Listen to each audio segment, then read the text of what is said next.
what it's? The 7 looks like an upside down 2. What's the matter? Oh, yeah. We're about 30 seconds right around now. Yeah, I know. Okay. When I don't put one in, that's what works. Would everybody please join me and stand up and do the Pledge of Allegiance? I pledge allegiance to the flag of the United States of America and to the republic for which it stands, one nation, under God, indivisible, with liberty and justice for all.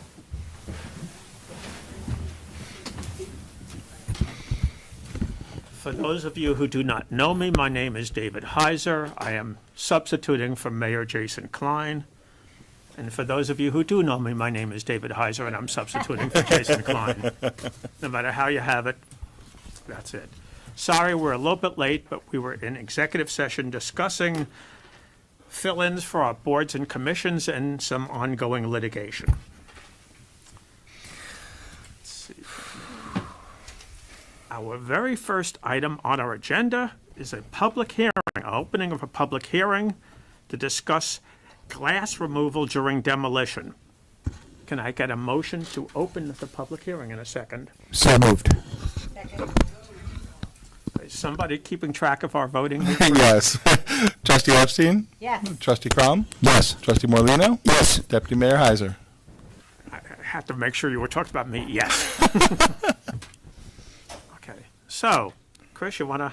Sure, yes. Currently, our code requires that any interior or exterior demolition of windows have to be done by hand and have to be done, it's very tedious. It would be a very tedious way for larger commercial buildings to be removing glass during demolition.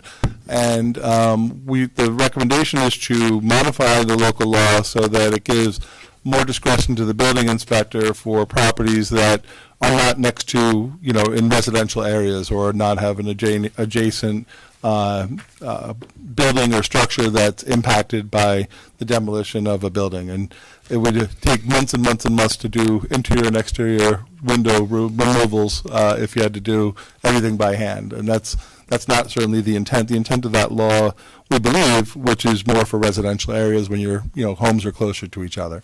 So this local law would give that discretion for certain types of commercial properties and that are distance away from other properties. We've opened up the public hearing. Is there anybody in the public that would like to comment on this? Yay or nay?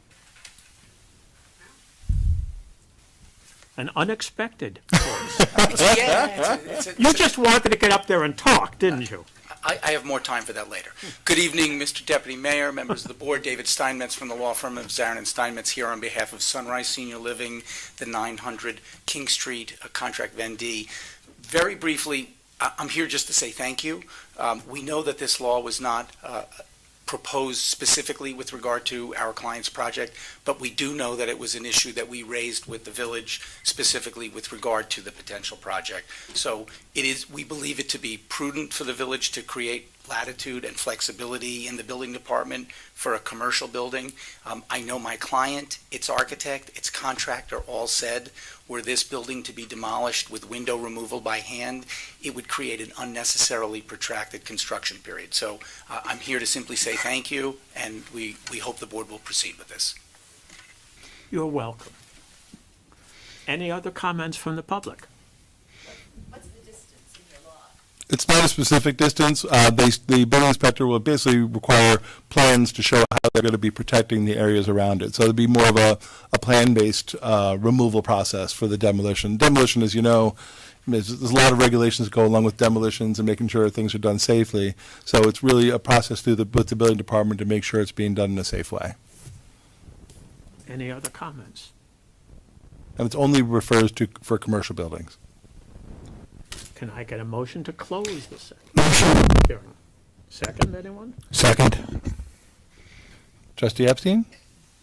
I actually have a question, so we can discuss this before we close it. Well, we have a resolution that we will have to discuss. Yes, okay, fine. Yes. Trustee Crom? Yes. Trustee Morlino? Yes. Deputy Mayor Heiser? Yes. Chris, how about if we go right to the resolution now, which is considering adopting a proposed local law modifying Chapter 107-2, Section B of the Village Code concerning glass removal during demolition. Okay. Whereas a local law is introduced before the Board of Trustees of the Village of Rybrook to modify the village code concerning glass removal during demolition, and whereas Board of Trustees hereby classifies the proposed law as a Type 2 action pursuant to seeker, and therefore no further environmental review is required, and whereas on April 28th, 2026, the Board held a duly noticed public hearing to consider the proposed local law, at which time all persons interested were given an opportunity to be heard, and the hearing was closed. Now therefore be it resolved that the Board of Trustees hereby approves the above-mentioned local law amending the village code concerning glass removal during demolition. Board, any comments? I do have a question. Is there a sound issue during demolition, like a decibel level that can't be breached? I don't think there is. I could not answer that question. I don't think there is. The volume of shattering? Exactly. I think commercial buildings were demoing, I think there'll be more noise than just glass. More You think noise it's from a something greater else. noise Yes, due to the yes, demo, absolutely, and the absolutely. machinery? And the machinery and a big wrecking ball. Okay, so this is really just a It's just, byproduct that's really It's not that. I could see it being very costly to remove Well, glass it's not by the hand. issue. Time Plus, it's not the consuming. issue And time because consuming. of It's how the it time. affects the neighbors Yeah, also. but even just the cost would be astronomical by hand. It's how it affects the neighbors also that we have to take into account. Wow. But if the sound is the same as those machines. Yes, it is. Then therefore, it wouldn't be. Yes, it is. That much of a big deal. So that's my point. Does anybody else have any other points? I mean, this seems reasonable. I've never heard of a large commercial building taking out glass by hand. I'm not even sure it's safe. So, yeah. Interior and exterior. And that- right. Any other comments? Last call. Can I get a motion, a second, then, on the resolution? Second? Okay, Chris, you want to read it to us? Sure. Let's give me a sec to catch up. Okay, Trustee Epstein, Yes. Trustee Crom, Yes. Trustee Morlino, Yes. Deputy Mayor Heiser. Yes. Now we're going to go on to a second public hearing, which is on a proposed local law modifying Chapter 228 of the Village Code concerning senior citizens tax exemption. Can I get a motion and a second to open the public hearing? Motion. Second. Chris, do your thing. Okay, Trustee Epstein, Yes. Trustee Crom, Yes. Trustee Morlino, Yes. Mayor Heiser. Yes. Sorry, Deputy Mayor Heiser. Yes. Is there anyone in If the there's a public? delay, it's because I'm writing down the motions in seconds. Okay. Is there anyone in the public who would like to speak? Ms. Schlank, please.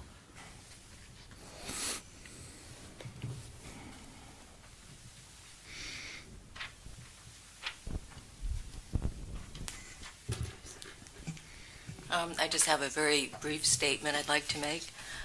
First of all, thank you so much for increasing the income levels for the senior citizens property exemption. There are a number of additional forms of tax relief that were made available by the state. They relate to portions of Social Security that are not taxed by the IRS, withdrawals from IRAs, and additional tax relief for persons with disabilities and seniors with incomes of less than $50,000. There is a May 1st deadline for making these kinds of changes, so it is too late for this year. But I hope that you will consider them as soon as possible because it takes time for the relief to be reflected on the property tax bills. I think it takes about 2 years, actually. For this year's changes, as I wrote you, I am concerned that the proposed tightening of the tax relief related to IRA distributions could potentially result in reduced or lost exemptions for some seniors. If this happens, I'm hoping there's a way to make adjustments during what I would call the appeal process in June.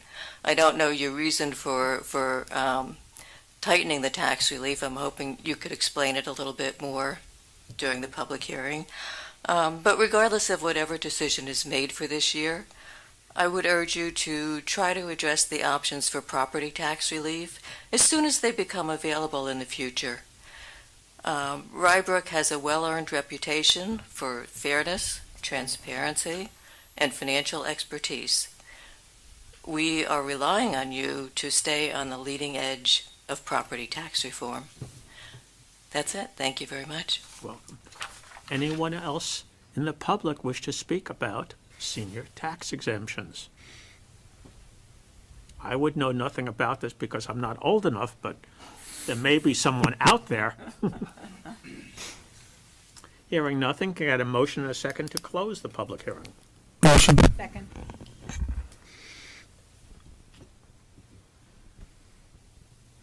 Trustee Epstein? Yes, and thank you for bringing it to our attention yet again, Rosemary. Trustee Crum? Yes. Trustee Morlino, Yes. Deputy Mayor Heiser? Yes. Move on now to the resolution.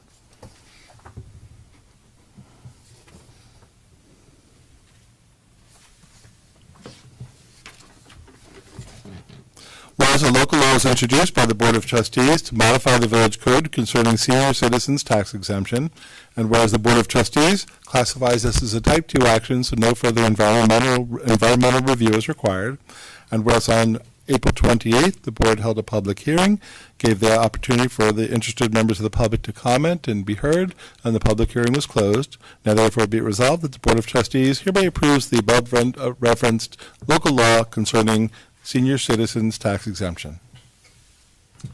Can I get a motion and a second on the resolution? Motion. Second.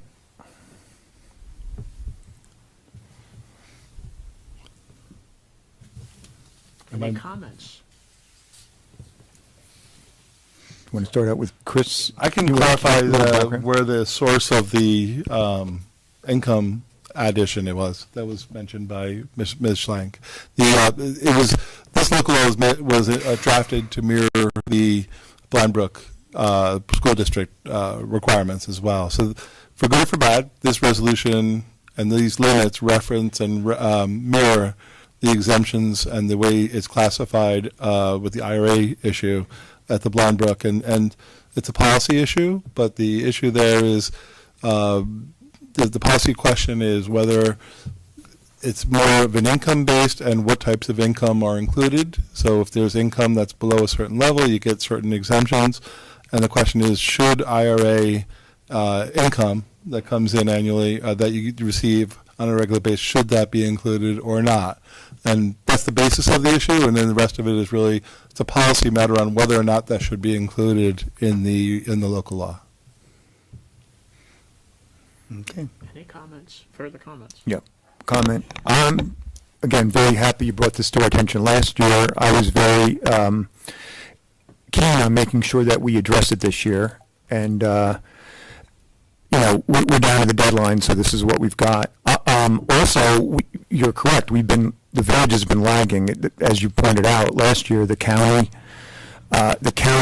both school districts, I guess that's it. And then we were the ones that hadn't changed our law in quite a while. So this goes a major step forward. The thing is this, that we're going to be out of step with one of the two school districts in our village, obviously. We have Blindbrook and Portchester. We've essentially chosen to mirror, as Chris was just saying, Blindbrook. Blindbrook is about 85% of the school children, or 83% if you want to be exact, last time I looked, go to the Blindbrook schools.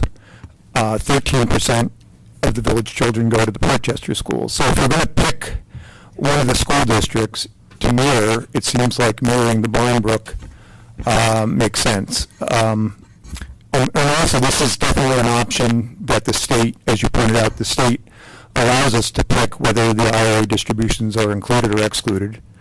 But in any case, I think being in lockstep is a good thing. But and overall, the main message is that we're really trying to help our seniors. You can argue that we haven't gone as far as we could, but we've gone a long way, and we're doing exactly what the school's doing. Also, as a policy issue, the Bolingbrook School District, if you're in that district, like I said, the vast majority of our residents are about 2/3 of your tax bill is the school. We're less than 20%. So again, it seems like them following their lead on this, makes policy sense to me.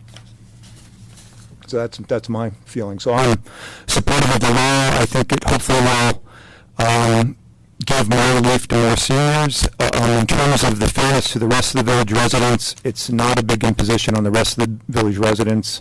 I think we were talking about like 0.3%. Yeah. Something like that. So,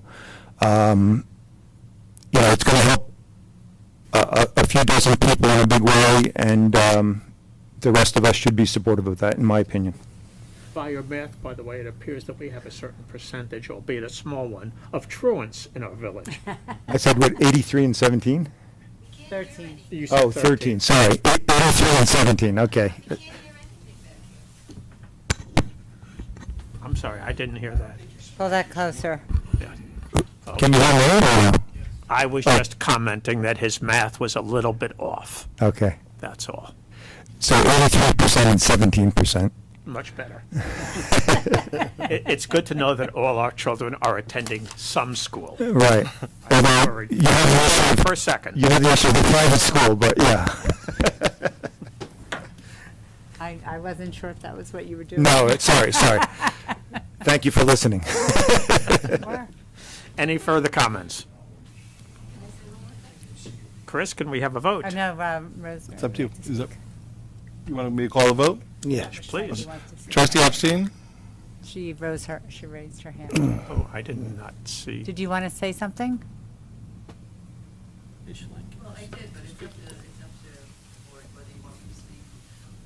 Please come up. I don't want to infringe upon your right to speak. On Mr. Steinmetz's right, yes, but not on yours. She's behind this, she was behind this young man who Yeah. blocked her. So. Please slouch from that. Well, I was just going to say, after hearing your thinking, that if you look at the exemptions, the majority of the exemptions are in the Portchester School District. At this point in time, the seniors in the Blindbrook School District won't lose their exemption because they're already bound by, the one in Blindbrook. But the seniors in Portchester, and there are quite a few of them, would stand to lose their exemptions. So, I mean, I don't think it should be based on the percentage of students in school as much as it is based on the percentage of seniors that you have and the percent that is in Portchester versus Blindbrook School District. But I understand your thinking, and I hope that you will reconsider it at some point in the future. Would have to be for next year. Yeah, it certainly would be a one-year lag. Mhm. I mean, the other thing about an IRA, if I could just take one more minute, is that it's really not new income to the senior. I mean, it's something that it's like a savings account. It's money that they put away a long time ago, and now they're taking it out. And yes, there has been income on their investments, but that would be the same thing if you had a different type of IRA, which is called a Roth IRA. You earn money on that too, but that is tax-free. So, I mean, it's really, it just from an accounting theoretical point of view, there doesn't seem to be a good solid basis, a rational basis. So again, I just hope that you would consider that again next year and give me another opportunity to speak. Thank you. We look forward to it. Measure that. I'll call the roll again. Yeah, now we can try. We're going again. to start over again. Trustee Epstein? Sorry. Yes. Trustee Crom? Yes. Trustee Morlino? Yes. Deputy Mayor Heiser? Yes. Moving on to resolution number 3, considering adopting a second amended secret finding statement for a proposed action submitted by Sunrise Development Incorporated for property at 900 King Street. Bear with me, this is a little longer. Okay, whereas 900 King Street is the owner of certain property located at 900 King Street. I'm going to try to summarize where I can the whereas clauses. And whereas the property is improved with a 215,000 square foot office building, and an at-grade parking lot containing 595 parking spaces. And whereas in September of 2021, the board approved a PUD site plan for the development of an age-restricted senior living facility with a total of 231 rental units consisting of 126 independent living, 85 assisted living, and 20 townhomes, with a total square footage of about 346,000 square feet, and other related infrastructure. And whereas prior to approving the PUD site plan in January 2021, the board adopted a finding statement as lead agency pursuant to seeker, and adopted a local law to add a new section of the approved PUD concept plan for the project.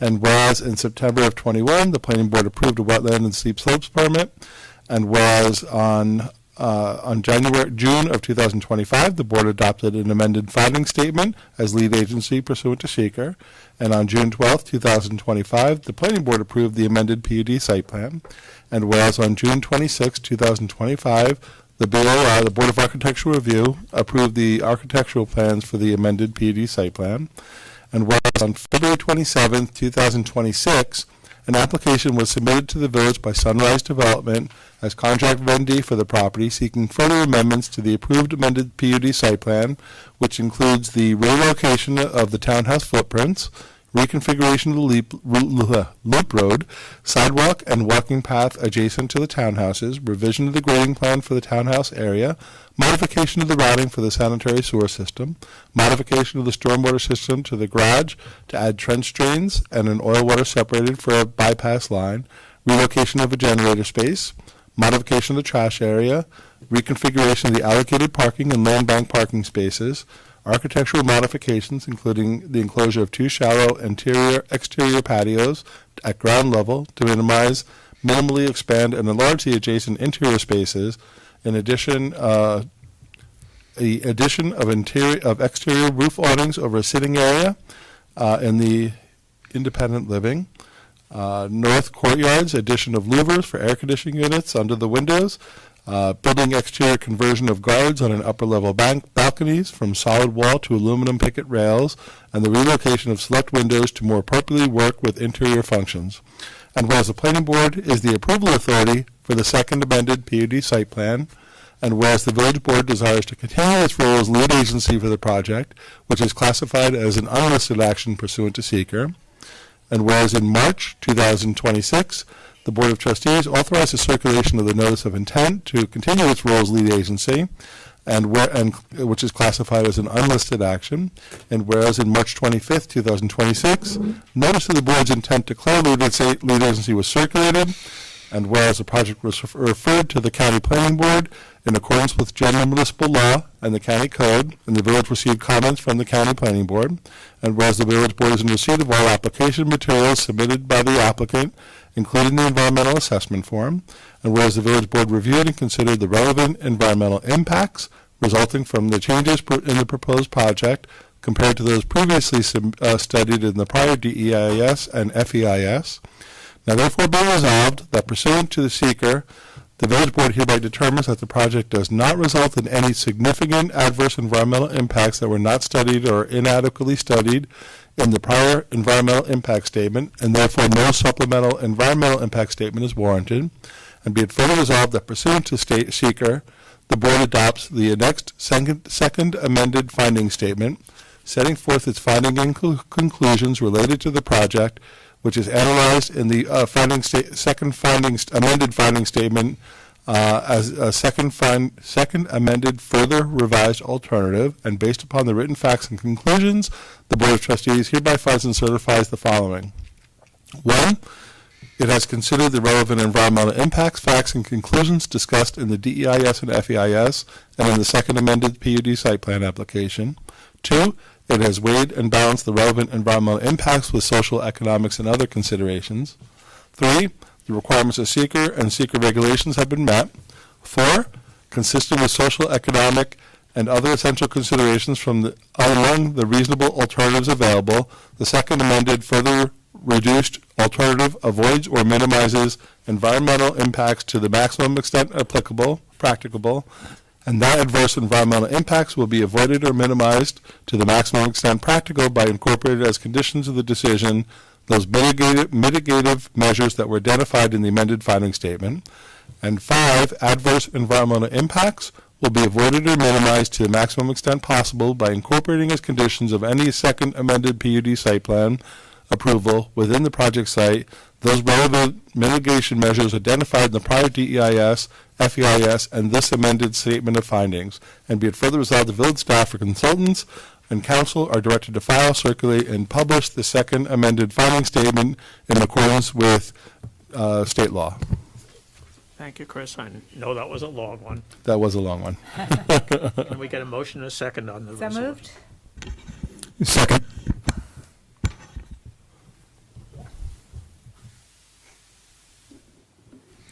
Now, I suspect, without knowing, that there may be somebody out there who wishes to speak on this resolution. If you do, please raise your hand. Attorney Snyder, please.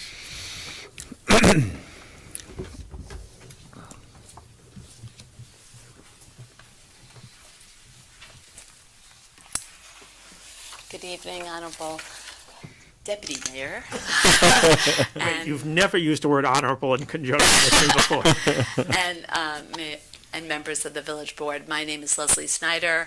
I'm a partner in the law firm of Snyder and Snyder. I'm here tonight on behalf of the Arbors Association. There's our president is here, Anthony Samela, and various members of the Arbors community. And the reason they're here is obviously this is a project that affects their day-to-day life in the village, and many of them are long-term residents. The applicant has submitted an amended site plan for the project, which Chris detailed, which included adjustments to some footprints of the townhomes, the generators, the driveways, and the parking.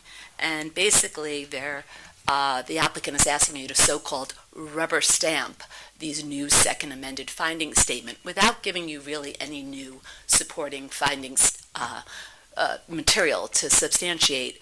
And your job as the village board is to do the hard look. You're supposed to be looking and determining whether there are environmental impacts significant due to the changes that have been made and due to the time. As you recall, this project was approved in 2021 after a very long and very detailed collaborative work with the village, with the arbors, with the applicant at the time. And we spent a lot of time working on all the conditions of the site plan and of the findings statement. It's been 5 years since that, and things change. And the Westchester County Planning Board, in addition to myself, actually highlighted 3 things that they suggested the village board should be looking at. And one was that this application should be sent to the New York State Department of Transportation. I don't know if it was sent or not, if the New York State DOT responded. Generally, when applicants do make changes and it's been some time, they try to supply some kind of traffic report just to show that the traffic hasn't really changed in the last 5 years to accommodate the project. If I may just interrupt Sure. for a second. Are you positing the theory that as a result of these changes, there is going to be some change in the traffic patterns? What I'm actually positing is that due to the lapse of time, that the traffic may be very different than when you approved it back in 2021. I'm not saying it is. I'm just saying there should be something to support some kind of study or some kind of analysis. Because if you remember, when we spent a lot of time on traffic back in 2021, there's a few intersections that are F. Literally, they do traffic like they do grades, and there was some traffic that was an F. And they were supposed to try to work with the traffic light. I don't know if that ever came to be. I know a lot of people have tried. DOT is not the easiest. But it's really sort of, there's been a lapse of time. And so, we're hopeful that it's, things aren't going to be worse than what it was back in 2021, but we just don't know. I'm not saying there are or there aren't. We just don't know. But you seem to be saying that the lapse of time triggers a need for a review of traffic patterns. Well, what I'm saying is, it's not just a lapse of months. It's sort of like a change in certain conditions. There's a lot more traffic. You could establish that maybe there isn't. Maybe from 2021 to today, the same amount of cars go by, and the same traffic reports that was submitted back then still apply. But I think you need to at least do the analysis and at least have DOT look at it and see if there's anything that needs to be done. I'm not saying there is or there isn't, and we are hopeful that we can work with the new applicant. Unfortunately, there hasn't really been any engagement, so we don't know. We haven't done the studies ourselves. We don't know what the traffic situation. I think it is a duty from the village board, in order to do the hard look, is to have some kind of substantiated report. Has traffic changed? Is the report the same? Because it's been a long, there is a change. It's been a long period of time. I think the second thing is, I saw they're moving the generators. Fortunately, they're not moving it closer to the arbors. I did look at the site plan. It was a little hard to see because of distances, but I saw there was a plan that showed it wasn't really near the arbors. I think the only thing with the generators is it's now in the wetland buffer, so they're going to be taking away your vegetated buffer. So a wetland sits, and to protect the wetland, I don't know how much you guys know about wetlands, but the wetland sits, and then to protect a wetland, you have a buffer where there's typically vegetation to protect it.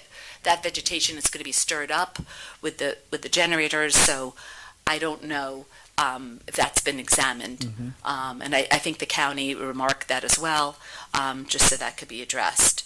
And the last, which is really the biggest point for the arbors, is, again, because they're going to have to share Arbor Drive, is we need to work out an agreement, and we still have not been approached to do that directly, where there's protections for the arbors, because they are going to be using portions of our road to put a crosswalk. I think still those details, I don't think those have been solidified. I know in your original approval, it does say prior to getting a building permit, they'll get the consent. I just state for the record that I would ask that be done. We don't want to hold up their building permit. That's not our intent. We want to be able to work it out now. We were hopeful that would have occurred a while ago when this new developer took over, but that hasn't occurred.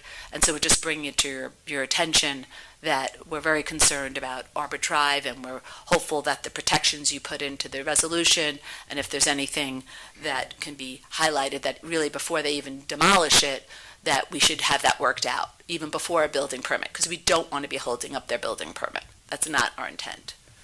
So we thank you for your time, and are happy to answer any questions that you have. Does anyone have any questions of Ms. Snyder?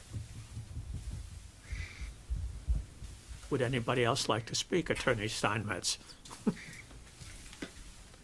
I take it you will have a contrary opinion. We agree on a lot of things. And David Steinmetz from the law firm of Zarin and Steinmetz, again, on behalf of Sunrise. And I was hoping I didn't have to speak, and I was hoping you would entertain the resolution and proceed, but Leslie has spoken, and I appreciate her comments, and we did receive the letter she submitted today and had a chance to review it, and appreciate the opportunity to respond and at least make sure that the record is clear. Let me take a step back. A little offended by the notion that we asked anybody in the village to rubber stamp anything. Particularly because I think Chris knows, we have been extremely cooperative and responsive to all of the requests that Sunrise has received. Admittedly, our architect, when these fairly minor changes were presented to your building department, thought that the building department would treat this, as many departments do throughout the county, as almost field changes that did not warrant going through a process, not warrant amended approval in front of the Board of Trustees, amended approval in front of the Planning Board, return and review by the Architectural Review Board, in addition to going through the secret process. To your credit, and to the credit of your village staff, you all felt that this really needed to be done the way it had been done originally, as Leslie indicated, and the way we did it a year ago when we came back with the original, more significant amendments. So we have gone through not a rubber stamp, but we have gone through submissions, extensive architectural submissions, engineering drawings, full presentation to your planning board, extensive, almost 2-hour presentation to your Board of Architectural Review. So for anyone to contend otherwise, it's simply just not accurate and maybe had not been followed by some. But we went through everything, we submitted it, and I'm extremely pleased that your own planner had a chance to review all of those materials. And I don't think you have a memo in the file from Sarah and her firm that are questioning traffic or grading or visual or noise. Having said that, I want to respond to all of those, just so you're clear. In terms of DOT, there was communication with the New York State DOT back and forth. DOT was surprised because they did not realize initially that there had been no change in unit count. They thought that there was some kind of amendment that maybe triggered a change in unit count, and to the Deputy Mayor's question, might have had some vehicular modifications connected to it. There are none. In addition, for those of you who were following a year ago when we came before you, this exact same issue came up. There were communications between the village and the New York State DOT, and at that time you received empirical data that actually vehicular movement on King Street had dropped since the data that was submitted as part of the SEQRA study. So the vehicular movement on King Street had gone down from that which was projected and analyzed, resulting in the original finding statement. We have no reason to believe any of that has changed. No one has told us that further studies needed to be conducted. And to the Deputy Mayor's comment, nothing we're doing in terms of making some minor changes behind the building, adding some railing, changing some of the fenestration and windows, and moving the generators so that they are further away from the arbors. No one has said that that was going to trigger more vehicular movement, so there has been no further traffic studies required. We don't believe they are. Next. With regard to the wetlands, the generators were moved further away from the arbors. They are now 3 football fields, I'm told, over 900 feet from the arbors. There is a wetland buffer intrusion. There was a wetland buffer intrusion. So there is not a significant change. And again, my understanding is your professionals have reviewed that and found no significant adverse environmental effect associated with that. Certainly, should the arbors request that we pull the generators closer to the arbors, we can look at that. We don't think that that's a prudent course of action for good neighborly behavior, and that's definitely not Sunrise's desire. Lastly, Leslie's 100% right. We have not yet gotten to the point of finalizing easements that we've begun to look at and draft. We're absolutely mindful of the various conditions in your resolution that require interaction between Sunrise and the arbors. We know that there are some easements that have to be addressed both with the arbors, easements with the school district. That has been discussed with the planning board and with your staff. We were waiting for this process to culminate because there are certain things that change here. There were some retaining walls. There were some issues related to grading. We need to know how that shakes out before we can finalize the meets and bounds descriptions and the locations of certain easements, and we're trying to deal with all the easements at one time. So the good news is my friend Leslie and I will be dealing with one another on a variety of documents over the coming weeks, and we look forward to working with the arbors as we have periodically throughout this process. So the only other thing I want to add, and I was going to say it at the beginning, Trustee Epstein, I very quickly tried to answer the question you asked on the other hearing, and I felt you were entitled to an answer, and I'll let Ralph double-check me.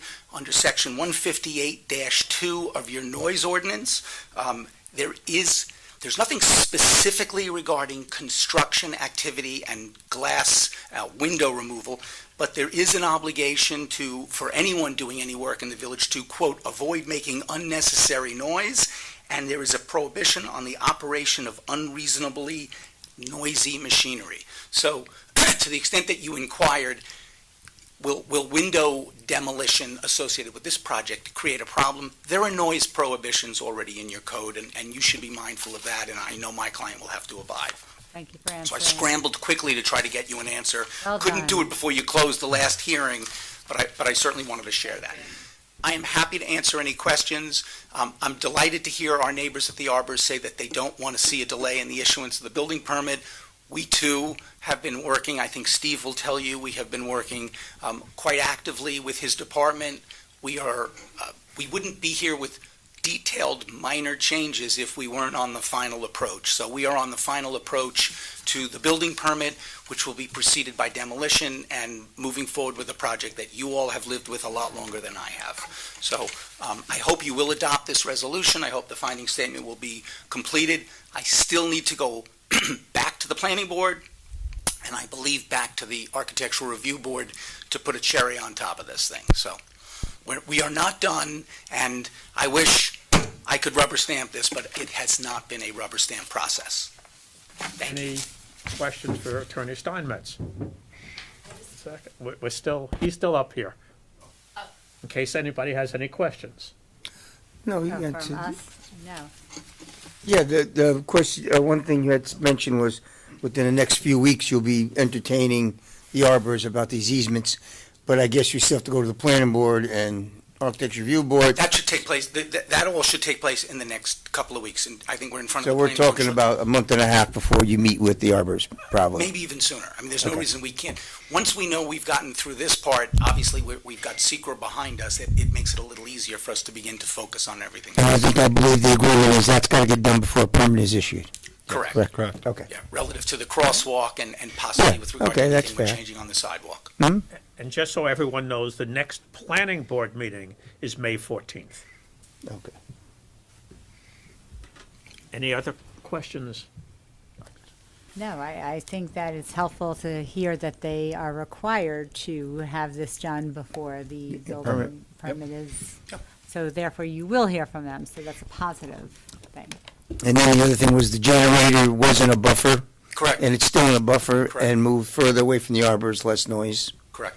And it's a buffer, but it's like almost It's- green grass. It's not even but that's what I hear. I haven't understand visually it's seen not a it. super pristine area. It's right adjacent to the hutch, Mhm. and it is in a location where it should minimize impact, not only to the arbors, but to the 200 residents of this wonderful facility once it's I constructed. do have one question. There are 3 homeowners that are abut the hutch on King Street.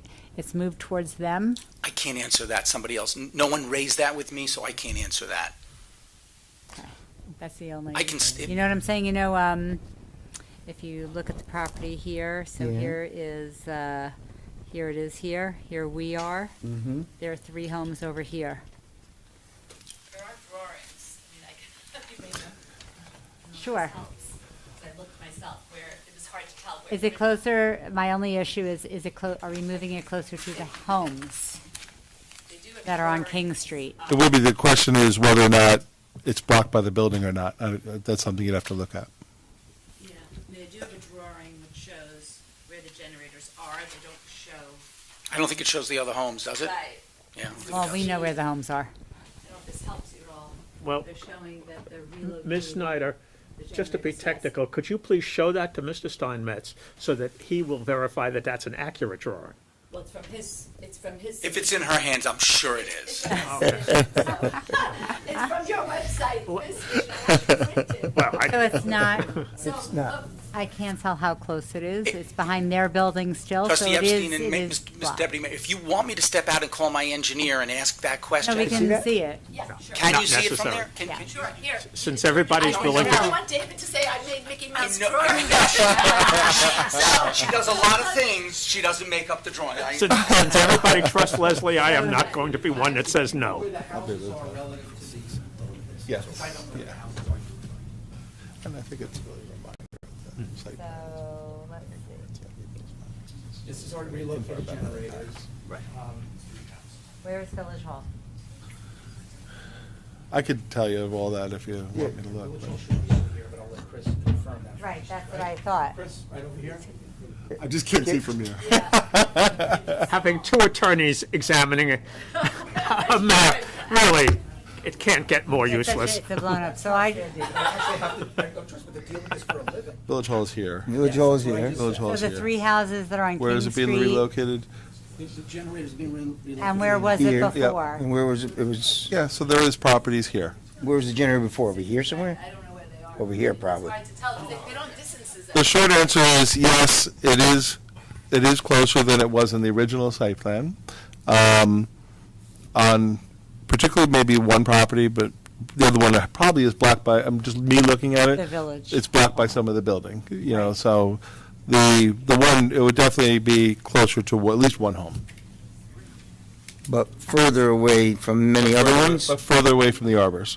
Yes, further away from the arbors, but closer to a home. Oh, a home on King Anytime you Street. move, you're gonna go one way or the other. This is a backup generator, correct? Yeah. It's a backup generator. It is only used in emergencies. It does get tested. It'll be cycled, Once a week, yeah, once a week. yeah.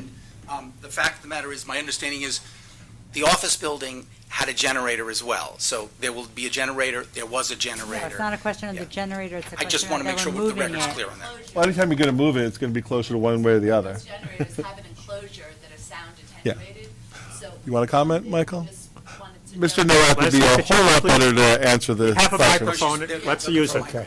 So you got, so there's like a house of one house. Are they here? Are they here? Well, So They from don't know- they don't know conversations what's in the going on. past, this came up with regards to a generator, and I spoke with their engineer and had requested what's called a critical care silencer package be installed, which is the next level higher than just a basic package. So it's basically going to be a quieter generator.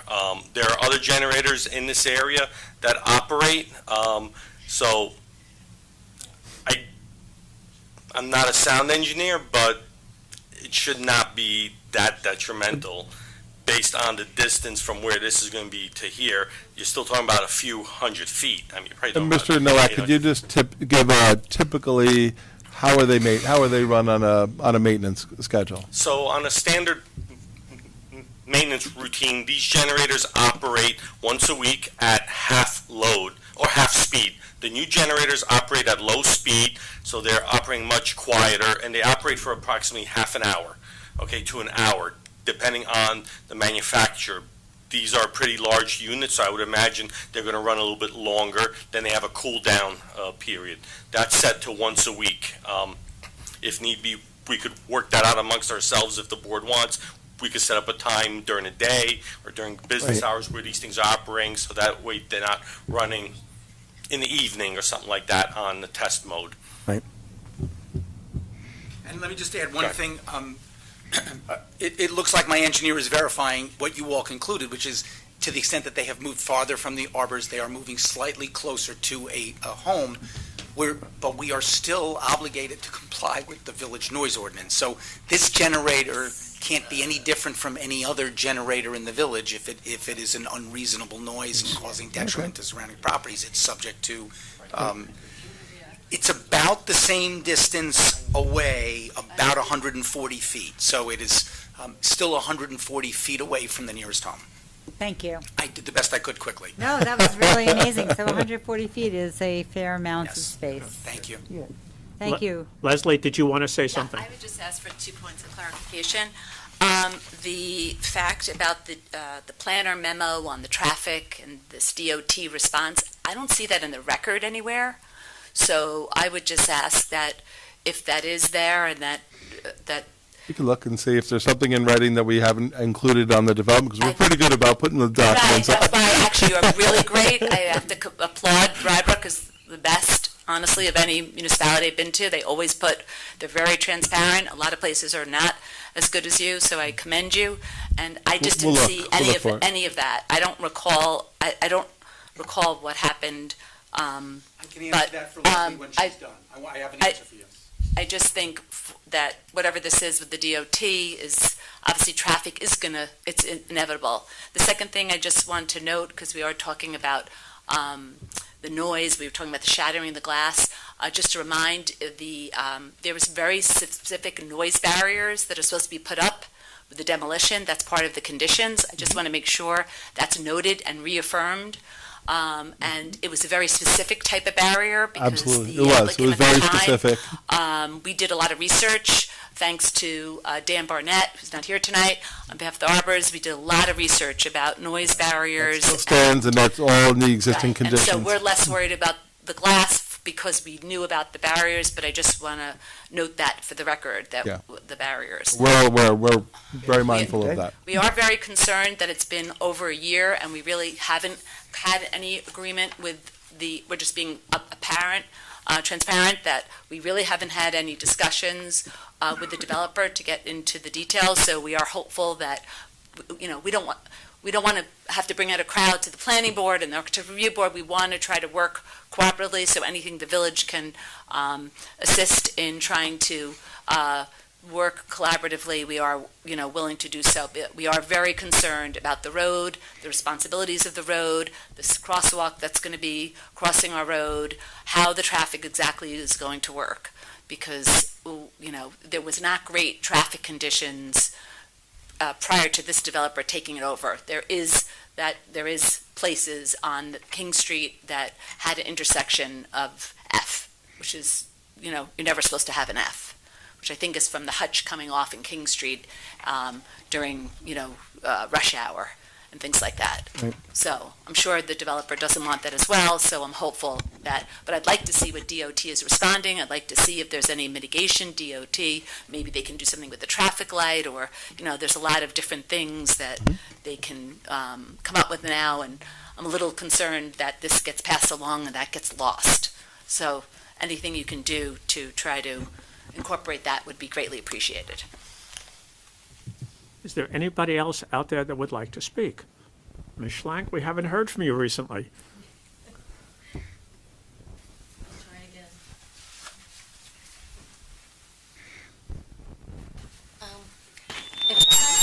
Sorry about that. You break it, you buy it. On the subject of the traffic, I know that we are not the only ones who are concerned about traffic.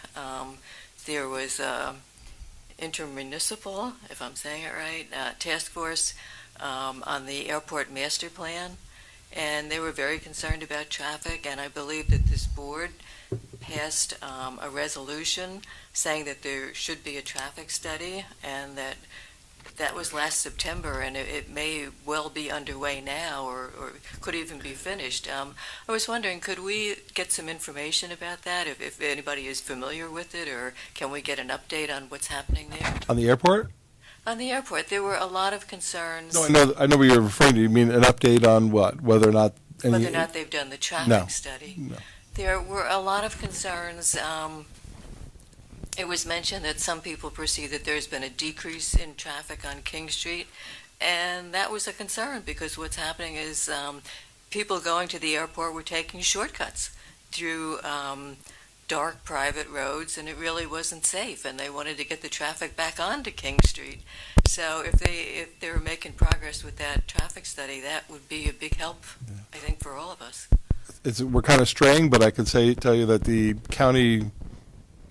only people in the county that have responded to the intermunicipal comments that were made on the airport was there was a meeting at the airport, the Westchester County Airport Advisory Council. So the next steps, they're going to be going and stepping it up with the legislators and so forth, but not yet. So it's a long process. So that one, but there hasn't been any kind of embracing yet of any of the comments that have been made from the county. So we're waiting for the county to approve it? Well, this is something that we asked them to look at this, the county. Okay. Working with the state, obviously, because it's a state roadway. But the issue is airport impacts, not data on anything else. But I'm not expecting anything anytime soon on those issues yet, unfortunately, from the county airport, on the county airport issue. Okay, The lack of response has been a concern to the village. I would be concerned too. Yeah. Thank you for sharing that. Does anybody whose last name does not start with the letter S have anything to say? Hearing nothing. Did Mr. Steinmetz have a further comment on the traffic? No. No, he's barred, he's S. Okay. She's S. She's S. Okay. C. Come on up. I just moved into the Arbors a few years ago. Please identify yourself. Fred Shaker, Chakar. I live at 22 Bayberry Lane. And I'm having a little trouble understanding. You said the Department of Transportation, New York State, has said the traffic is less now than 5 years ago? I did not say No, anything. I thought I heard Someone that. said it. Huh? Someone said it. Someone said that. No, just to be clear, Mr. Steinmetz raised that in his comments to the village. Okay. Well, I've been here almost 48 years, and I got to tell you, it hasn't gotten less. We got more traffic out here on King Street than we've ever had. And for someone to say that the traffic is less in the last 5 years, I'm having trouble understanding that. I understand. I mean, what I've always found before I retired as an attorney is that there's anecdotal evidence and there's hard evidence. And sometimes we focus on the anecdotal evidence. Our eyes say X, Y, Z, and it turns out that's not accurate. Well, I was just wondering, what would be the harm in that a study were to be performed? What is the harm? You can prove out what a statement is being made or come back with the right results. Well, when you say the right results, the assumption It could be one or the other. is that it's not correct right now. I have no reason to think. Logic tells me that it's hard to take that, I understand that. digest it. What we're focusing on tonight are the proposed changes made by 900 King Street's owners. Right, I have no problem with the genders. None of the, and what we do not see, or at least I do not see, is that any of these changes would affect the traffic volume or patterns. What you would like to do is go back and say, compare it to traffic 5 years ago, but that's not really what we're here for. We're here to look at the changes that are being proposed. Deputy Mayor Heiser, can I just make a suggestion? I just want to make a suggestion that maybe it would be helpful, because I think it is helpful for the audience to know and the public to know what is before the board, because there's there's an application, and certain items are before the village board and certain items are before the planning board right now. So I think maybe if council kind of goes through that with you, that may help everyone understand what's in front and what the reviews are by each board on this particular change. Okay, go right to it. Sure. So, as a reminder to the Board of Trustees, the issue before the Board of Trustees tonight is approval of the second amended finding statement in accordance with SECRA. You're looking at environmental impacts based on the proposed changes to the project. The issue as to the site plan itself and approval of any amended site plan is before the Planning Board, not before the Board of Trustees. Tonight, you're focusing on environmental impacts and analyzing the project in that regard. So if I can just clarify a little bit, and then you guys can speak. I'm not an attorney, but I'll speak more from the administrative end. In short, the village board is looking to see whether the amended changes that are before on the amended site plan or have any environmental impacts, because the village board serves as lead agency under SECR, which is the State Environmental Quality Review Act. So the board has to determine as lead agency, do the amended changes, not the site plan overall, because that's already been reviewed, but do the amended changes that are currently before the board, do they have any impacts on the environmental requirements under SECR? The planning board has to then is also reviewing whether those amended changes, they're the ones that have the approval authority to determine, to give approval or not approval or modify the site plan application that's before them. So they're reviewing the amendments, because they're considered minor amendments, to the overall site plan. So that's before the planning board. What's before the village board is just the environmental impacts of the changes that are proposed in that site plan application. What I could also add for the board is I know my office, along with the village's consultants and the village staff, in reviewing the project changes, it was our determination that there was no change in traffic volume resulting from those project changes. In addition, we would note that under SECRA, there's no requirement to update environmental studies based on the passage of time. I read that. Any other comments? Ms. Snyder, you seem to be ready. You know where you have to go, Leslie. I disagree with the analysis, but again, I mean, it's, the arborist is not here to stop the project or, that's been, we sort of worked things out back in 2021. I think that the one thing that SECRA says is that there's a change in circumstances. So yes, if you have that memo from DOT that says traffic hasn't changed in 5 years or whatever, because you're reaffirming the way these finding statements are written, is you're reaffirming those findings. So really, as long as you have a memo and there's some report that DOT says this, it's not going to change any of however the traffic was determined back in 2021, I don't think we have any objection. I don't think you have that there, but And I'm not saying we do or don't, well, Mr. Chairman says that, right. so I said I don't if he know, I does, just then didn't we would see add any it to it. evidence in your files, but I think that is the test. And I would just like to remind everyone, as I said before, the next planning board meeting is May 14th, Thursday. But that won't help for, the planning board, that won't help for the traffic, because your job is it's kind of a little bit bifurcated under this scenario. The last time, in 2021, you were doing the approval of the project, how it was laid out and everything, and basically also approval of the finding statements. Now you're doing the finding statement, which is the environmental aspect. The issue as to whether everything That's correct. everything, the mitigation measures, everything always continues to stand up and work in the context. And I'm not saying it's not going. I don't know. There's nothing to substantiate it, in my opinion.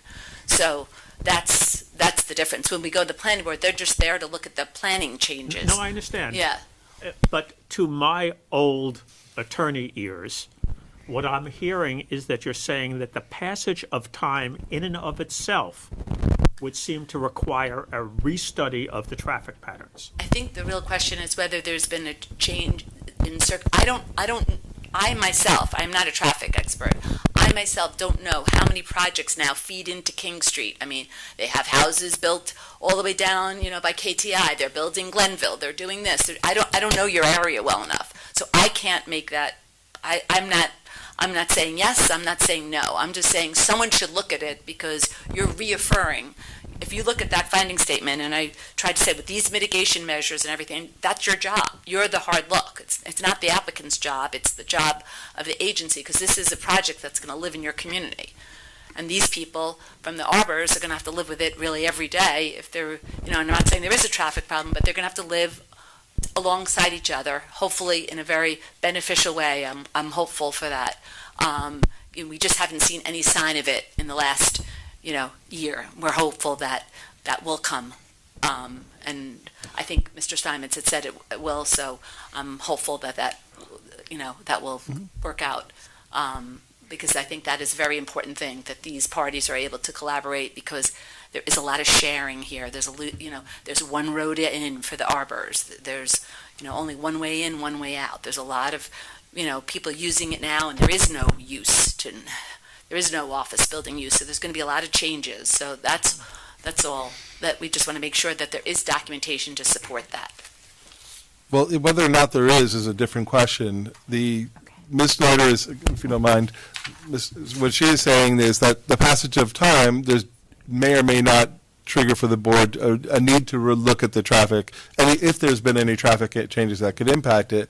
And what council has said is the recommendation from council, and looking at this with our consultants and our staff, is that the changes that are being proposed do not trigger the need for additional traffic study based on those changes, and secondly, that the passage of time does not trigger the need for a traffic study either. I think that's correct. Correct. So the question there, so Ms. Snyder's arguing something different, but counsel is saying that, at least the case law that I saw, was that the passage of time doesn't trigger that. I apologize in advance. I really don't want to belabor this, but there's been so much that you've allowed to happen that I feel the record has to be made clear. Some of them are attributions to me, so I want to address a few different things. I'm going to do it in reverse order here. I agree with Ralph, and so much so, I anticipated this might come up. I was hoping we weren't going to be discussing stale data. Almost 40 years ago to the day, the New York State Court of Appeals, in a case that most land use lawyers are extremely familiar with, Jackson versus New York State Urban Development, said, as Ralph just told us, quote, "The mere passage of time rarely warrants an order to update the information to be considered by an agency. The EIS process necessarily ages data. A requirement of constant updating followed by a further review and comment periods would render the administrative process perpetual and subvert its legitimate objectives." This case is we all know this case when we do this type of stuff, and we know that this case gets cited for you can't just keep asking for more data and more data. Having said that, on Leslie's comments about the F intersections, which she has said more than once tonight, if folks thought that the data in your original finding statement was invalid, improper, that you did not adequately mitigate the impacts associated with this project, there was a statute of limitations to challenge that. That passed 5-6 years ago. So we're past that as well. Next, with regard to the notion of what I said earlier, I want to be clear. I mentioned to you that a year ago, the information exchange between my client's engineer and Sarah and the building department was that traffic a year ago empirically had gone down based upon the information that was contained in your record. I was not referring to something current. I don't have current studies. I don't want anybody to think that Sunrise went out and took updated traffic data. There is no updated traffic data of which I am aware. I do know that this very topic came up and we discussed it with, I believe, with your board, certainly with the planning board a year ago. So I don't want any misattribution to me. I was referring to something a year ago. With regard to today, Leslie's right. The planning board, the Westchester County Planning Board said the village should forward a copy of the updated application to DOT. You did. What did DOT do? And there may not be a memo in the file, which is why I rise to make sure the record's clear. DOT reached out to my traffic engineer. They have the records of this from 5 years ago. We're curious to know whether or not there is an increase in the number of units. No, Mark Petraro from JMC, our traffic engineer, responded to Andrelius from Region 3 DOT. No, there's no change in the unit count. DOT required no further analysis and study. We're done with DOT. We're here. Sarah knows all of this. Steve knows all of this. I assume some of this has been copied to Chris. Nobody's been trying to pull the wool over anybody here. We've gone through a public process to do a couple of modest, minor changes. There's no basis for us to be having this traffic discussion. It took place years ago. The empirical data is in the record. And lastly, in terms of addressing the issues with the arbors, we will get to that. Once we close out SECRA, we're ready to get to that. So to the extent that we're trying to avoid delay, we're ready to do it. And we hope we get that chance to do so. I am happy to answer questions, but I don't want my name and my statements misattributed or misstated. And Mr. Deputy Mayor, I know you didn't want to protract this matter, but I had no choice but to respond. You're an attorney. I expected nothing less. Thank you. Appreciate that. I have nothing further. I think you have a motion and a second on the findings, and I hope you will proceed. I first want to find out if anybody else has anything to say, whose last name does not start with S. May I ask a question of the speaker? Of Attorney Steinmetz? They should always ask the board. Please. If they let you. No, you have to come up and use the microphone. She should address the board, too. Address the board. Yes. I would have asked for that. There are people watching that want to hear it on tape, so Yes. that's why we ask you to come up to the podium. Okay, well, just looking at this practically, not as an, you folks know the legal aspects of it, but just speaking as an accountant, if I may, how long does it really take to do a traffic study? Is this going to delay anything? Are we talking about a week, a month? I mean, how long does it take? And is the obstacle really one of cost? Is it one of, does the applicant have to pay for the traffic study? Is that the real issue? Because if Has it nothing to is, do, from the village's end of it, doesn't have anything to do with the cost, it has to do with whether or not it should be required. And the Well, I standpoint mean- from the village is that it doesn't need, given the facts that are in the paper, it's not needed in this case. but we all want to work together, and we have what seems like a minor issue here about a traffic study. So if the obstacle is the course, is the cost of the traffic study? Is there another approach? Can we do a complete streets study, or whatever they call it? There's federal and state funding, federal and local funding. I mean, I don't know. Isn't there a way to get a traffic study done quickly and at low cost? Right, what is the Yeah, purpose you of s- it? you see, that's what's confusing to me, which is, tell me what the best outcome is from your standpoint of this traffic study. More traffic on King Street? Mitigation. Would only be mitigation. What could they do? Thank you. So I less really units? hadn't thought about what I wanted to see. I just wanted to So know the less- What actual would the result. mitigation be? So you're saying less Yeah. units? So then there would be, We're not saying less units, it's like you could.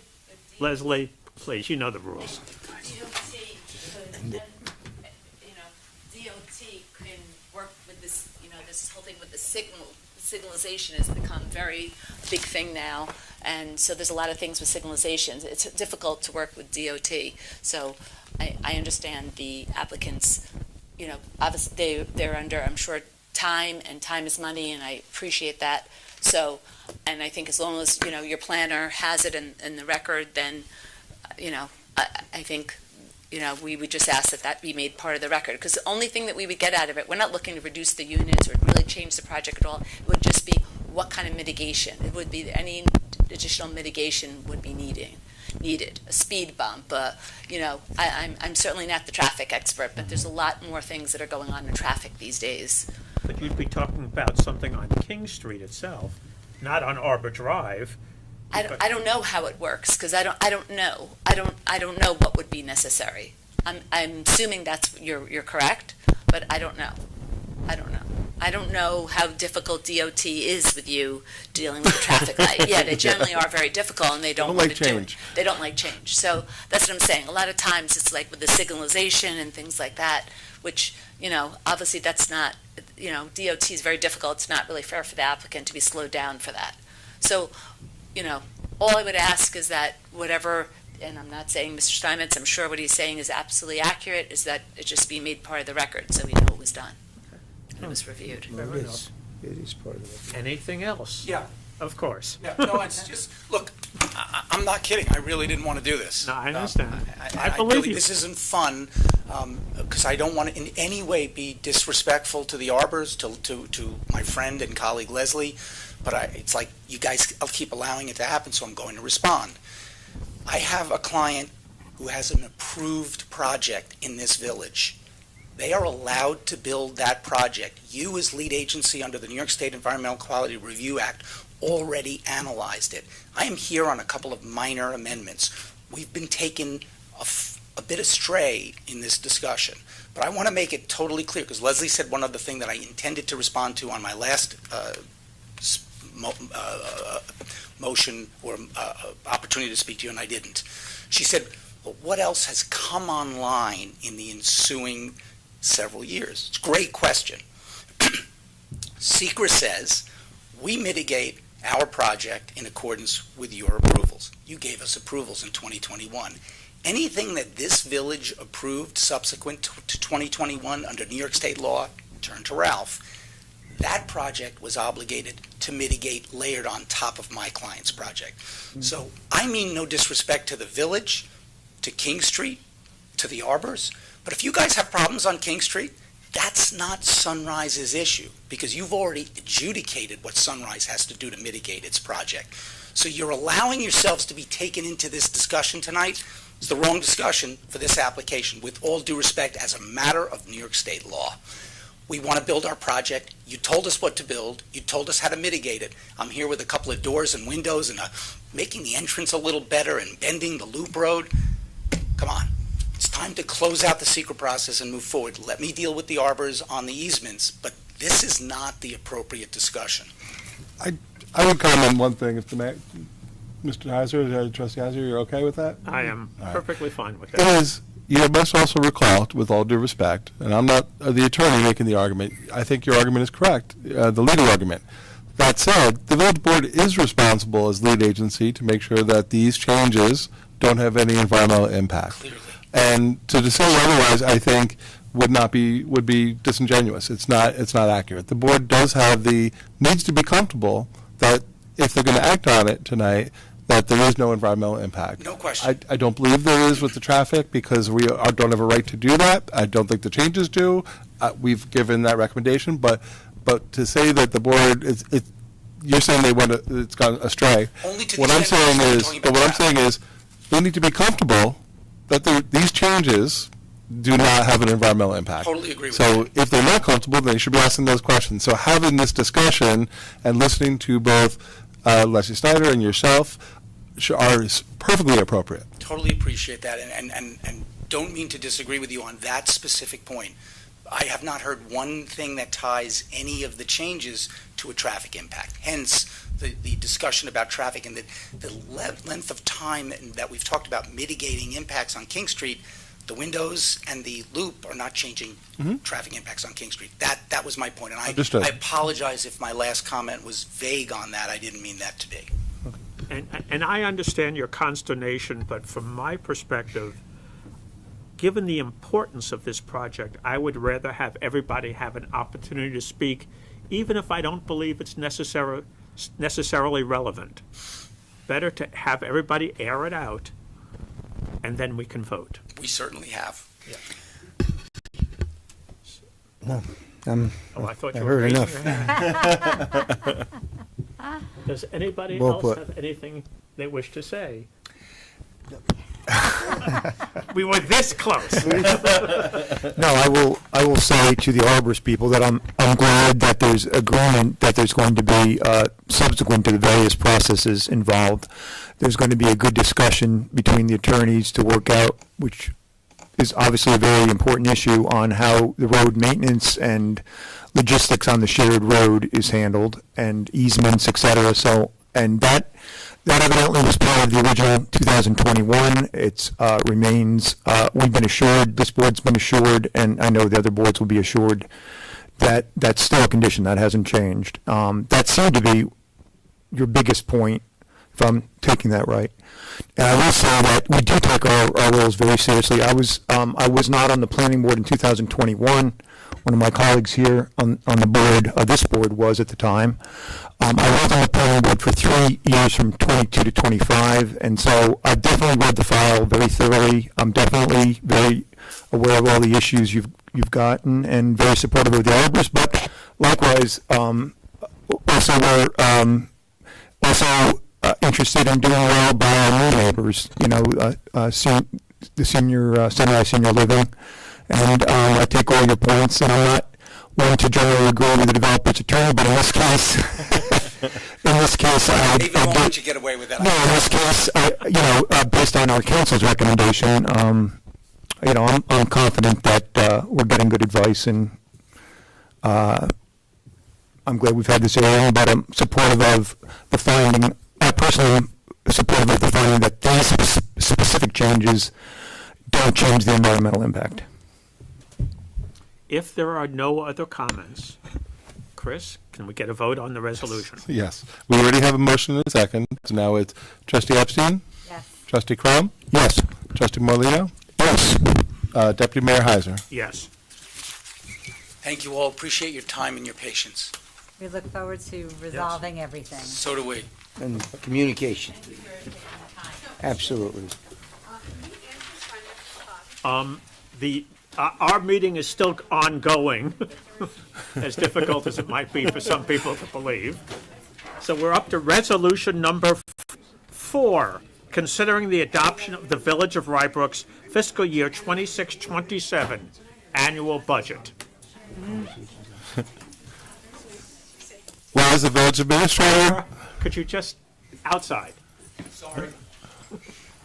whereas the village administrator filed the tentative budget on March 20th, 2026, and whereas the Board of Trustees held 2 budget work sessions on March 30th and April 6th, and whereas the Board of Trustees held a public hearing on April 14th pursuant to the notice on the tentative budget, at which time all members of the public were given opportunity to be heard, and whereas on January 25th, the Board of Trustees adopted a local law allowing for homestead-based proportions, and whereas the items, the identification of those base proportions were previously approved in February of 2026 by the town of Rye, and also then subsequently agreed to by the Village of Rybrook Village Board in February 26. And whereas the total taxable assessed value for the village for tax purposes is 3.48472,401 based on the amendments made by the board and discussed at the budget work sessions. And public hearing would result in a homestead tax rate of 4.9107 and a non-homestead tax rate of 8.1289 per $1,000 of assessed valuation. That's a blended tax rate of 5.3368.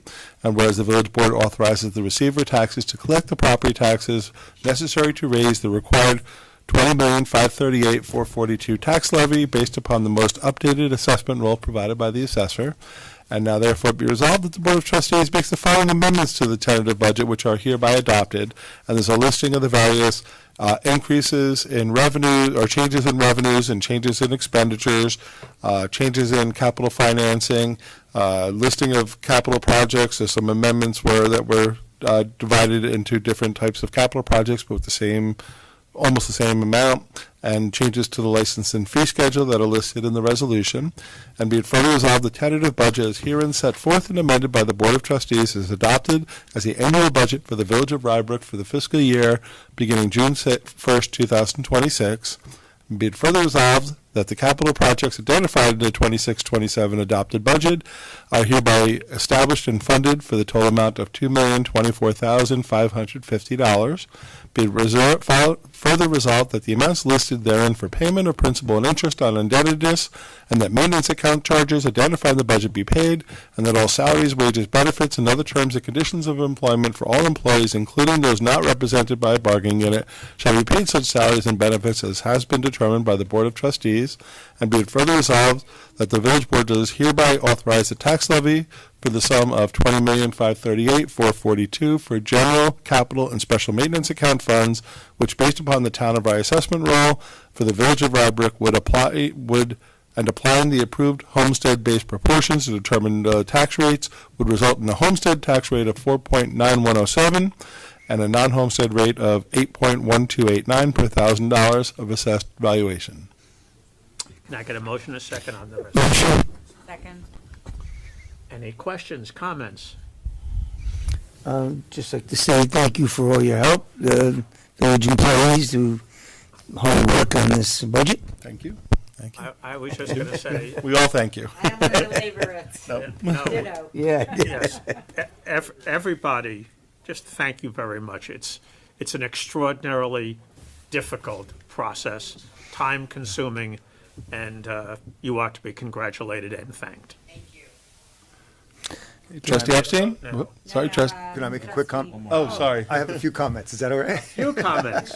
We are going to limit you to 2 I have- comments. I have- Two comments. I have 4 comments. No, you get 2 comments. comments, Pick you your best said. 2. Okay. No, the worst A and part B, you gotta do like sub A and sub B. You know? Yeah, you can do 1B. There was discussion online that I want to address, just in case, I know that these meetings are not widely viewed, but in case people ever go back, compliments to all the managers, administrators, et cetera, that put the budget together, and to this board. we, just so the public knows, and this has been stated before, but we've sat through 9 hours of meetings, and we really do scrutinize the budget very carefully, and maybe more importantly, it's not a scrutinization as much as it is a dialogue with each of the departments. So we spend an hour with each of the major departments in the village, which I think is really, to me, one of the more enlightening things that we do all year long. I know it's a little bit time consuming, but if you're in the village and you're watching this and you're worried about the budget, we do a very thorough analysis, and before we even get to it, the staff does a lot of attorney work, and we're making hard choices. I also just want to make a couple of points that Chris made in one of the later meetings, but I'm proud to live in this village. The financial stress is, the last 2 years it's been zero, and we're now 3 out of what, 60 or something? It's, 45 is a, okay. so we're at 3.3. Our financial stress is effectively zero. I think we could be proud of that, and too bad the accountants left the room, but the test is a very balanced test. They look at 9 factors. They look at the balance sheet, the cash flow statement, how much reserves we have, our revenues versus our spending. It's very thorough, and we score incredibly well, and that's from a lot of the hard work that's done all year long by the managers that help run the budgets. Also, our credit rating we can be proud of. We're one kick away from AAA. I know we have a Moody's rating, which is 001, but that's the same rating as the U.S. federal government has. This is an incredibly high credit rating. Again, we can be incredibly proud as a village. Our borrowing is very low. Okay, now that's 2 out of the 4. I'm rolling into another point, which is, when we looked at the budget, if you pull out all the pages, it's like 8 inches thick or something. A couple of our members printed it out. Older members. But what I'll say is, just taking a step back, people may sometimes want to know how much of the budget goes to what. And I've just 3 points. 48% of the budget goes to police, fire, building safety inspections, and EMS. 48%. Effectively half of the budget. When you roll in all the benefits, what I'm doing is taking the benefits number. If you're following at home to earlier presentations, one of the things that's always bothered me is the way almost every village in Westchester County budgets. So this is not unique to us, but we break out a lot of the benefits into its own category. And what I've done is, looking at the audited financial report, put those benefits back in. And so when you do that, 48% is on safety. So as residents out there, you can be sure that of the money you're spending, a lot of it's, almost half of it's going to that. 19%, almost 20%, is going to all things road. So that's road maintenance, snow removal, street lights, and trash collection. Okay? That's 19%. So those 2 things, you're already up to, if I round, almost 70%. And to make a point with our financial condition, we only have 2% of our budgets going to interest expense, which just shows you that our borrowing capacity is way higher than that. Frankly, it's not unusual for Westchester County to have that low borrowing, but we've kept the borrowing, and this is not me, but the previous boards and led by Chris for over 25 years has kept the borrowing very low. Lastly, I'll just say that this is, as Chris has said, and I've said many times, in terms of the residential and what do you call it, homestead. This budget is looking at a 2.5% increase, and we're very proud that 14 out of the last 15 years we've met what's called the budget cap that New York State sets. But everybody should realize that New York State sets the thing. They say inflation or 2%. And they adjust the 2%, so the 2% could be between 2 and 3%, maybe even a little more, but they say it's the lower of inflation, or that 2-ish% number. Well, the problem is, in the last 5 years, inflation has much exceeded that budget cap. So the budgets in the last 5 years are getting tighter and tighter and tighter. And so, if anything, if you're a resident, just realize that we have a responsibility to do what's right for the village overall to keep the services where you'd expect them to be, and it's getting harder, just a warning, it's getting harder and harder. While the staff and the board is commended for sticking to 2.5% this year, I'll just say that, for instance, this budget was put together before fuel skyrocketed, and when we look at the fire trucks, the police vehicles, EMS, trash trucks, all those budgets are very driven by the fuel costs. It's already going to be tight, so I don't want to get ahead of ourselves, but I'm just saying that we have a responsibility to keep all the services going, smoothly, as well as, saving. And rest assured, everybody is trying to save as much money as possible, but inflation, as well as from our personal budgets, is just getting harder and harder to keep things to 2.5%.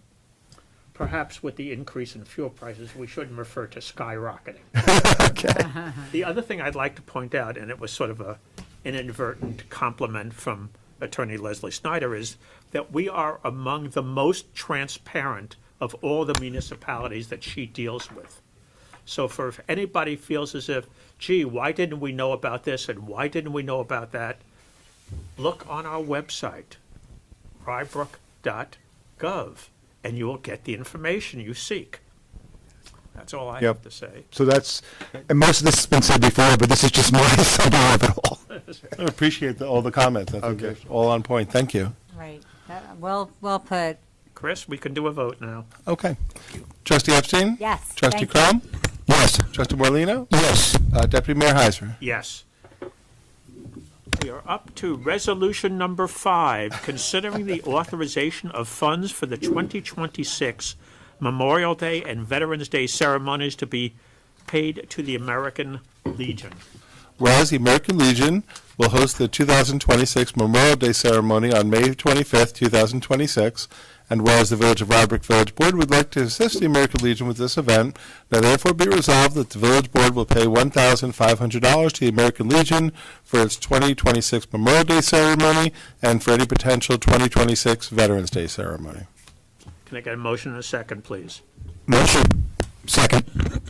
Any comments, thoughts? Trustee Crum, you must have a comment. Sounds good. The whole thing sounds great. Chris, I think we can vote. Okay, Trustee Epstein? Yes. Trustee Crum? Yes. Trustee Morlino, Yes. Deputy Mayor Heiser? Yes.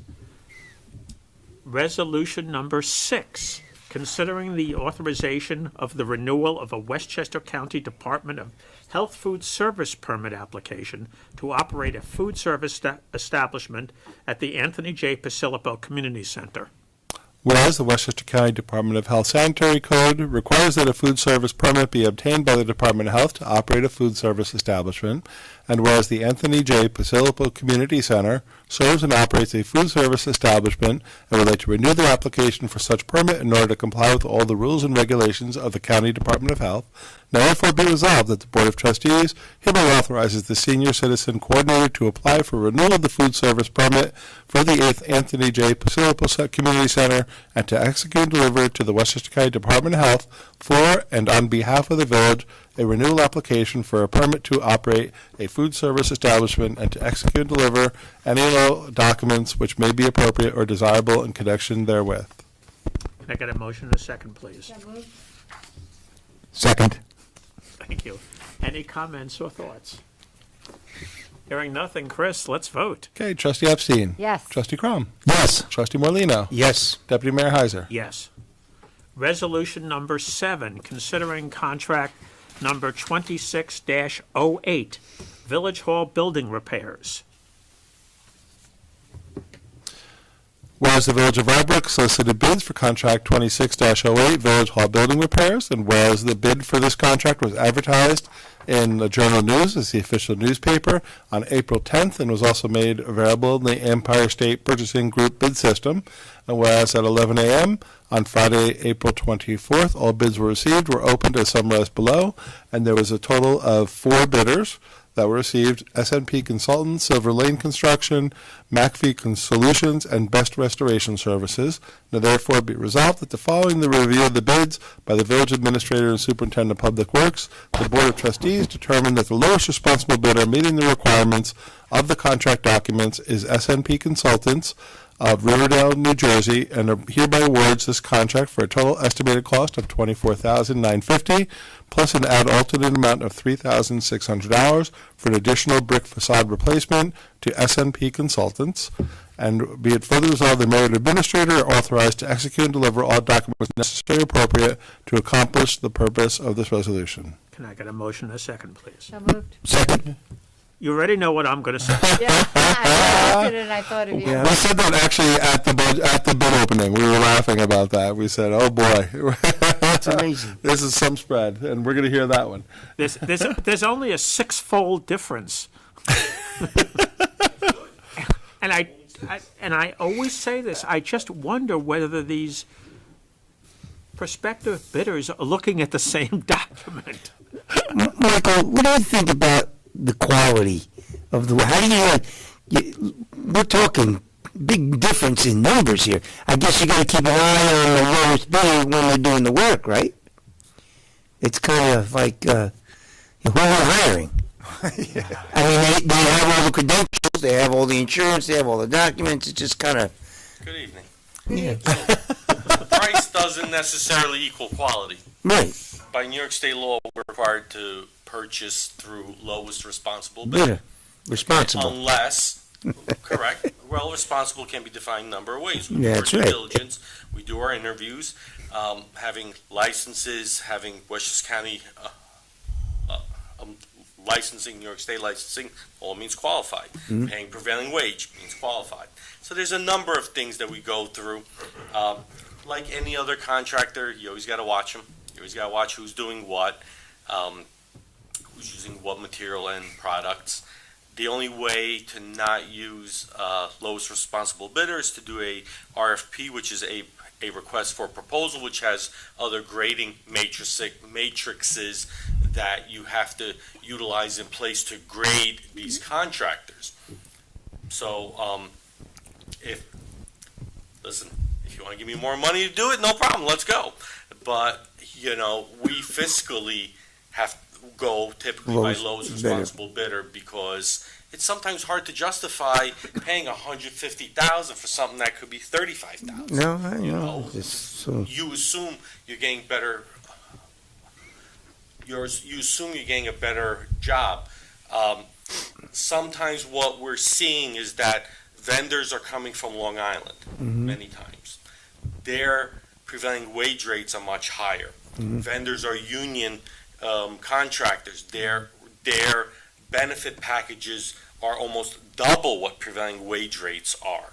So you start taking that into account, that's where you're starting to see some of these numbers are skyrocketing. I believe in our bid, I think 2 contractors were from Long Island, I believe. They were. yes. Yeah. So, and you can see their numbers are Mm-hmm. much higher. And Not that's the same. something that you see. New York City prices are much higher than suburban areas. So I think it's a demographic mix, it's a location mix, and it comes down to prevailing wage and unions. And you do have to do your due diligence, as Right. Mr. Nowak said. You check references, you make sure they don't have any, they're not in any list, They're not that you're not debarred. allowed to do work.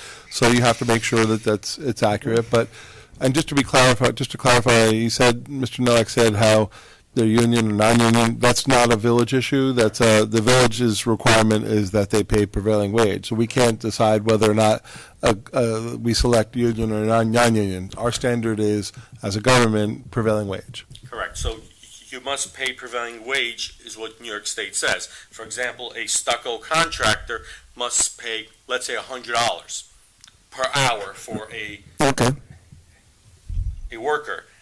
That same worker who may be working for a union may be getting $145 an hour between benefits and salaries and everything. So yeah, they exceed the prevailing wage rates plus. So that's all factored into the prices of these jobs. and We do not specify union. you don't get proof that they're paying that, you got, they No, take, no, oh, you do? We have to absolutely get proof. So as of January 1st, New York State Department of Labor rolled out a new website. All contractors in New York State who do municipal work must upload their certified payrolls online, digitally. We receive paper copies. We request paper copies. We do spot checks. We do get audited by Department of Labor. So far this year alone, I've had 5 requests for 5 separate contracts. The most I've gotten in any good. given year. Okay. So yes, we do check. We do not offer a payment until it's prevailing crazy, wage Ed. is fixed. And just to give you a perspective, all the jobs have to be listed on their website, and this is as small a jobs as $1,500. You're doing work. You need to do prevailing wage. Yep. Yeah, all right. No, actually, the hardest part is trying to find work on smaller jobs. Yes. We do prevailing wage across the board because Yeah, You have to. it's not worth arguing for an $800 job. Do you pay prevailing wage? It's not worth it. It takes 5 minutes. So they don't get paid unless they need We hold to payments submit. until they They finish the need to job? submit it with their invoices. We paid in advance? We do pay in advance for material. For materials. For things of that nature. We do sometimes pay Deposit. partial payments up front, Mm-hmm. but if that paperwork's not submitted, we won't even pay that. And generally, if they're providing materials, they need to show proof that they bought the materials and so forth, and it's on its way. There's a tremendous amount of oversight here. Yes. Yep. That's why things cost so much money, I guess. Wow. Any other comments or thoughts, or does anyone want to grill Bless Mr. you. Nowak some more? Thank you. Thank you. Chris, I think we can vote. Okay. Trustee Epstein? Yes. Trustee Crom? Yes. Trustee Morlino? Yes. Deputy Mayor Heiser? Yes. Thank you. Resolution number 8. Considering fiscal year 25-26 capital fund and general fund budget transfer and modifications and closing of capital projects. Okay. Always everyone's favorite resolution. Resolution, so we're basically transferring the following projects. We're transferring from an old resurfacing account, moving it forward to the current 2025-26 resurfacing account in the current budget. And that's $83,622.77. And be it further resolved that the following capital projects be closed and any balances returned to the general fund. That's the mechanic service truck, the AJP HVAC equipment, and road resurfacing 24-25 with a 0 balance.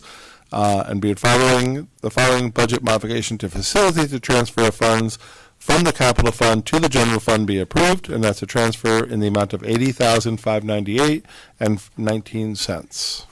And hold on.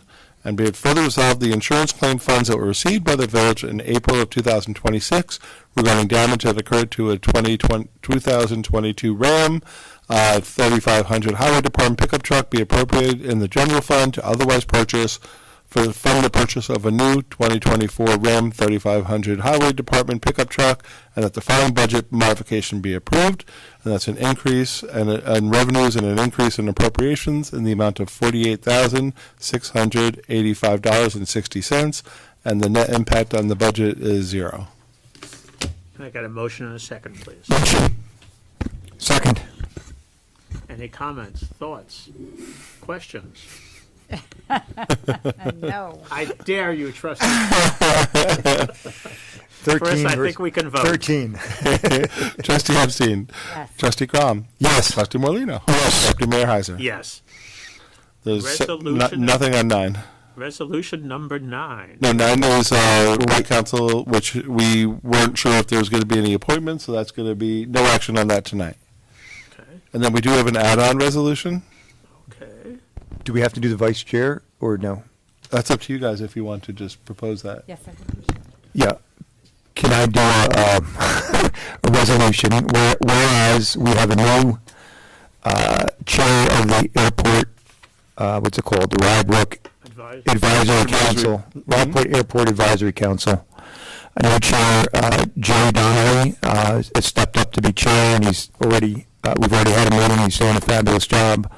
We've had a very, very long-term chairman that we would like to appoint as vice chair for this year, Peter Schlachtis, who's been the chair for certainly over a decade, and I think more, maybe longer. But we feel good. The committee, or Jerry and I, anyway, feel it would be good to have a vice chair this year to help transfer some of all that institutional knowledge to help Jerry in the new chair position.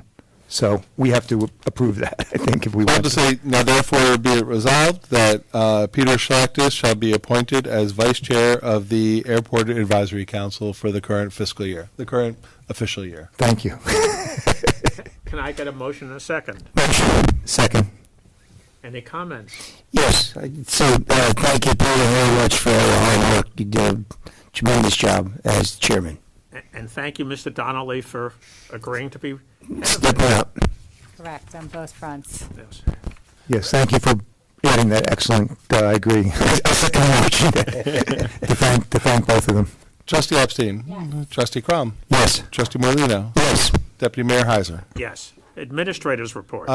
We do have, I'm not sure if you updated, but there was an additional resolution that we were asking the board to consider tonight, which is something that we already wrote and had reviewed, but it needs to be approved at a board meeting, which is, if you update your agenda from today, if you haven't had a chance, it's basically considering authorization of an operation and maintenance plan and agreement for the NRC Recovery Buyout Program. So whereas the Village of Rybrook has participated in the Recovery Buyout Project through the U.S. Department of Agriculture, Natural Resource Conservation Service Emergency Watershed Protection Project, that's a mouthful, which resulted in the purchase of 8 properties which will be owned and maintained by the Village of Rybrook, and whereas the project required the preparation and approval of an operation and maintenance plan and agreement for these properties, now therefore be resolved that the Board of Trustees hereby approves the operation and maintenance plan and agreement for the project funded by the National NRCS Recovery Buyout Program, subject to any modifications by the Council, and be it further resolved the Mayor and Administrator are authorized to sign any such related documents as necessary to accomplish the purposes of this resolution. Can I get a motion and a second on that? So moved. Second. Any comments? I can just clarify. So the requirements in this operations plan is basically the requirements of the program. So we really don't have much of a choice. So basically it says we have to continue to maintain their vacant parcels. So we have to maintain, once they're removed, we have to continue to maintain it. We have to continue to provide an inspection report on those properties. That were, right. Yeah, so it's not really much of a choice on Yeah, this one. right. But they do require that it be approved, this plan be approved at a public meeting. Okay. Can we get a vote then, Chris? Sure. Trustee Epstein? Yes. Trustee Crum? Yes. Trustee Morlino? Yes. Deputy Mayor Heiser? Yes. And now we can go to administrators report. I actually only have one comment, which is I just want to say for the public and about the Con Ed discussions, we're continuing to get updates from our special counsel, and we had a really productive meeting with Con Edison and all the municipalities just a month ago. A few weeks ago, actually, at this point. So now they had to go over, they're required under the settlement to go over all their capital funding and where the funds are being spent and comparing it between Westchester and New York City. And we're pleased to say that now they're proposing for this year's report is that they're providing $310 million staying in Westchester, which last year was only 4% represented 4% of their costs.